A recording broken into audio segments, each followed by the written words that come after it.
Welcome back everyone to another tutorial from Tech for Gamers. In this video, I'm going to show you how you can change your game speed on the Monster Train 2 game. So let's get started right away. First of all, open up the Monster Train 2 game on your device. And once you are taken back into wherever you last left off, if you wish to change the game speed, then in order to do so, click on the gear icon at the top right corner. From here, you can click on Settings and now go into Gameplay. Within the Gameplay menu, you will now be able to see the game speed option. Click on the drop-down option and now you can choose from Normal, Fast, Ultra and Super Ultra. Choose from the different presets and then you can close this menu and your settings will be applied.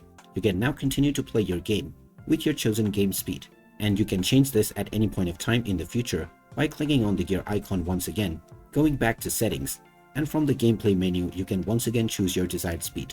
So there you have it. That is how easy it is to change your game speed on the Monster Train 2 game.